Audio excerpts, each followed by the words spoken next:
ഒരു film maker എന്നുള്ള നിലയിൽ ഭയങ്കരമായിട്ടും നമുക്ക് ടച്ച് ചെയ്യുന്ന ഒത്തിരി സിറ്റുവേഷൻസ് ഉണ്ട്.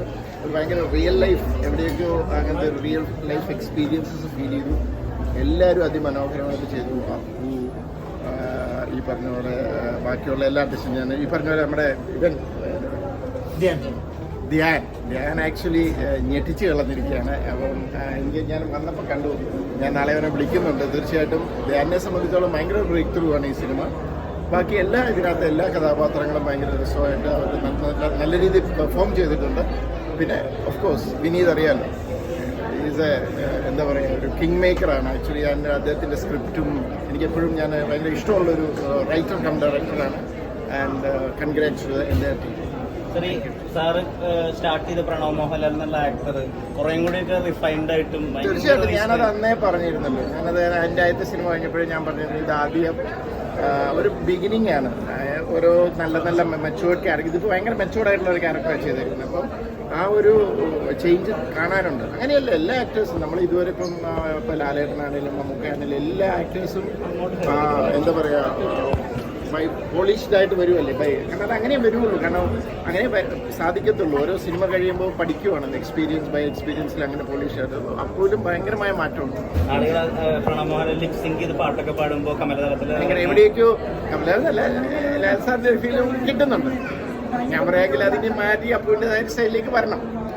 അത് മാറി വരട്ടെ. കാരണം ഇപ്പൊ അതങ്ങനെയാണ് ചെറുതായിട്ട് അങ്ങനെ വരുന്നുണ്ട്. ബട്ട് അത് മാറി വരട്ടെ എന്നുള്ളതാണ് എന്റെ അഭിപ്രായം. ഇങ്ങനെയുള്ള തിയേറ്റർ ഡിസൈൻ സിനിമകളുണ്ടല്ലോ, അത് തിയേറ്ററിൽ നിന്ന് കാണേണ്ട സിനിമയാണ്. ആളുകൾ ഒരുമിച്ച് ചിരിക്കുകയും ഒരുമിച്ച് സങ്കടപ്പെടുകയും ഒക്കെ ചെയ്യേണ്ട അങ്ങനത്തെ ഒരു ഫീല്. അപ്പൊ അത് കാണുമ്പോൾ ഒരു ഫിലിം മേക്കർ എന്നുള്ള രീതിയിൽ ആ ഒരു യൂഫോറിയ കാണുമ്പോൾ സാറിന് എന്താ ഫീൽ ചെയ്യുന്നത്? ഭയങ്കര സന്തോഷം. കാരണം 2014 തുടങ്ങിയിട്ട് മാലപ്പടക്കം പോലെയാണ് സിനിമകൾ, അതിഗംഭീര സിനിമകൾ വന്നുകൊണ്ടിരിക്കുന്നത്. അത് ആക്ച്വലി ഇത് ആരുടെ സിനിമ ഒരാൾ അങ്ങനെയല്ല ചിന്തിക്കുന്നത്. ഇൻഡസ്ട്രിക്ക് ആസ് എ ഹോൾ ഭയങ്കര ഗുണകരമാണ്. കാരണം ഒരു സമയത്ത് പ്രേക്ഷകർ തിയേറ്ററിൽ നിന്ന് മാറിപ്പോയാൽ ഇത് ശരിക്കും പ്രേക്ഷകരെ വീണ്ടും തിരിച്ചു കൊണ്ടുവരുവാണ് ഇങ്ങനെ ഓരോ സിനിമകൾ. ഇപ്പം മറ്റേ അടുത്ത എന്താ പറയുക നമ്മുടെ ആവേശത്തിനും നല്ല റിപ്പോർട്ട്സ് കേൾക്കുന്നു. അതുപോലെ തന്നെ ഉണ്ണിമോഹൻ്റെ പടത്തിനും നല്ല റിപ്പോർട്ട്സ് കേൾക്കുന്നു. ഇതൊരു ഗോൾഡൻ പീരീഡാണെന്ന് തോന്നുന്നു. അപ്പം പ്രേക്ഷകരങ്ങനെ തിയേറ്ററിലേക്ക് വരുന്നത് വേറെ ഫിലിം മേക്കേഴ്സിനും നല്ലതാണ്. അപ്പോൾ അത് വളരെ സന്തോഷം. ഇങ്ങനെ ഇനിയും നല്ല നല്ല സിനിമകൾ വരട്ടെ, നല്ല നല്ല ചിന്തകൾ ഉണ്ടാകട്ടെ. ധ്യാനുള്ള നായക നടനെയും കൂടി ഞങ്ങൾക്ക് തിരിച്ചു കിട്ടിയ പോലെ തോന്നുന്നുണ്ട്. കാരണം ഒരു സിനിമ മൊത്തം ഷോൾഡർ ചെയ്യുന്ന ധ്യാനെയാണ് നമ്മൾ കാണുന്നത് വർഷങ്ങൾ. തീർച്ചയായിട്ടും ധ്യാൻ വളരെ വളരെ പക്വതയായിട്ട് വളരെ കൺട്രോൾഡ് ആയിട്ട്, അതെ ഞാൻ പറഞ്ഞത് ധ്യാനെയാണ് ഇതിനകത്ത് എനിക്ക് സ്പെഷ്യൽ മെൻഷനായിട്ട് ഞാൻ പറഞ്ഞത് അതുകൊണ്ടാണ്. കാരണം ബാക്കി എല്ലാവരും ഓൾറെഡി പ്രൂവണാണ്.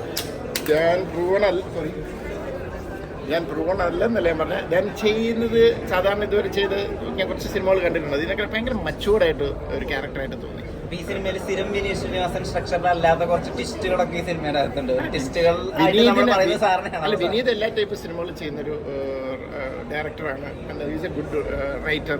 ഇതിനകത്ത് വളരെ മനോഹരമായ സ്ക്രിപ്റ്റിങ്ങും ഉണ്ട് ഇതിനകത്ത്. അപ്പോൾ അതുകൊണ്ട് ഞാൻ ശരിക്കും പിന്നെ ഇതിനകത്ത് എനിക്ക് കൂടുതൽ ഫീൽ ചെയ്യുന്നത് ഒരു സ്ട്രഗിളിങ് ഫിലിം മേക്കേഴ്സിൻ്റെ അല്ല അങ്ങനത്തെ ഒരു ആൾക്കാരുടെ കഥയല്ലേ. അപ്പം നമുക്കത് കൂടുതൽ അത് കണക്റ്റ് ആവും. അതാണ് ഞാൻ കുടമ്പക്കത്ത് പോയി കിടന്നിട്ടില്ലെങ്കിലും നമ്മളങ്ങനത്തെ കഥകൾ കേട്ടിട്ടുണ്ട്.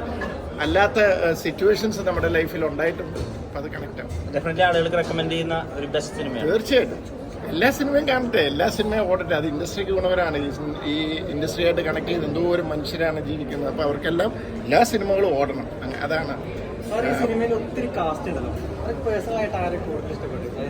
അങ്ങനെ എങ്ങനെയാ പറയുന്നത്? എല്ലാവർക്കും അവരുടെ വേഷം ചെറുതും വലുതും ആണെങ്കിലും അവരവരുടെ വേഷം അവർ ഭംഗിയായിട്ട് ഇത് ചെയ്യുക എന്നുള്ളതാണ്. ഇപ്പം നിവിൻ വന്ന് ഭയങ്കര രസമായിട്ട് നിവിനും പെർഫോം ചെയ്തിട്ടുണ്ട്. ഇതിനകത്ത് എല്ലാവരും അവരുടെ പെർഫോമൻസ് ഭയങ്കര രസമായിട്ട് ചെയ്തിട്ടുണ്ട്. ഞാനെങ്ങും പോയിട്ടില്ലല്ലോ, നിവിനിവിടെ ഉണ്ട്.